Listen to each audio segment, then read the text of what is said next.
नमस्कार दोस्तों, job dream YouTube channel में आपका स्वागत है। तो आज हम आपको बताने वाले हैं बिहार पुलिस फायरमैन में जिस भी कैंडिडेट का मेरिट नहीं बना था वो आरटीआई लगाए थे और उसका आरटीआई का जवाब अब आ गया है। तो देखिए इस पेज में आरटीआई के जवाब में बोर्ड ने, आयोग ने क्या जवाब उधर से दिया है, क्योंकि इस बच्चे ने बहुत मेहनत किया था। मेहनत करने के बावजूद भी इसका मेरिट लिस्ट नहीं बन पाया था। तो किस कारण से मेरिट लिस्ट नहीं बन पाया था, इसके लिए ये आरटीआई लगाया था आयोग को और आयोग से मांग किया था फिजिकल में कितने नंबर आए हैं उसका विवरण दिया जाए, ताकि हम संतुष्ट हो सके कि हमें कहाँ कमी रह गई और कहाँ गलती की जो मेरा मेरिट लिस्ट में नाम नहीं आया। आप लोग को भी एक हक दिया गया है आरटीआई का सूचना मांगने का, जो आप लोग भी, अगर आपको भी लगता है कि हम अच्छा मेहनत किए हैं, अच्छा परफॉर्मेंस किए हैं, अगर आपका सिलेक्शन नहीं हुआ, कहाँ कमी रह गई, क्योंकि बोर्ड जो है सो आप जब रनिंग करते हैं तो आपको रनिंग का समय नहीं बताया जाता है। तो इसलिए आप लोग संतुष्ट नहीं हो पाते हैं कि मेरा मेरिट क्यों नहीं बना, क्योंकि आप गोला जितना फेंके हैं वो आपको पता है, हाई जंप जितना किए हैं वो आपको पता है, लेकिन रनिंग का नंबर नहीं बताया जाता है, ना ही रिटेन का नंबर दिखाया जाता है। डायरेक्ट रिजल्ट दिया जाता है और डायरेक्ट मेरिट लिस्ट जारी किया जाता है। तो इससे आप लोग असंतुष्ट होते हैं कि मैंने बहुत मेहनत किया और मेरा सिलेक्शन नहीं हो पाया।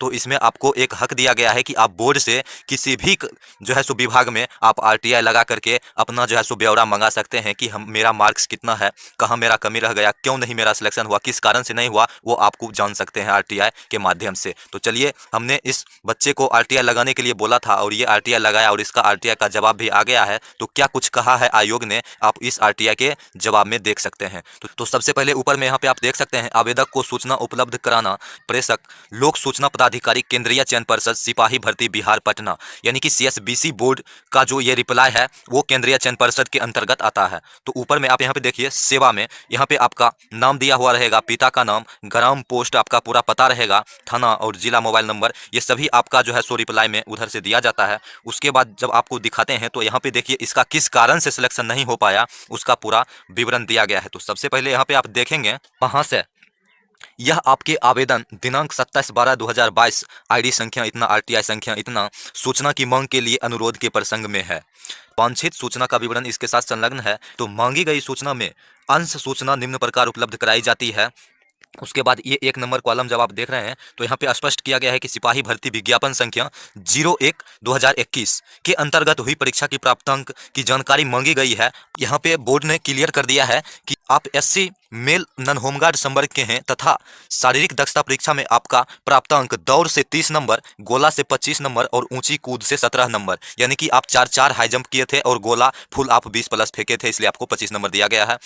उसके बाद आपका रनिंग टाइम यानी कि टोटल 72 नंबर आपका है तथा दौड़ का समय 5 मिनट 22 सेकेंड 550 माइक्रोसेकेंड, जबकि आपकी श्रेणी का कट ऑफ मार्क्स 72 है, यानी इसका नंबर भी 72 आया और कट ऑफ मार्क्स भी इसके श्रेणी में 72 ही गया था। तो आप लोगों को लगता होगा दोस्तों कि इसका कट ऑफ मार्क्स भी 72 ही गया और इसका नंबर जब 72 आ गया तो इसका सिलेक्शन क्यों नहीं हो पाया। तो वो आगे आपको क्लियर करते हैं। देखिए इसका सिलेक्शन में कमी कहाँ रह गई।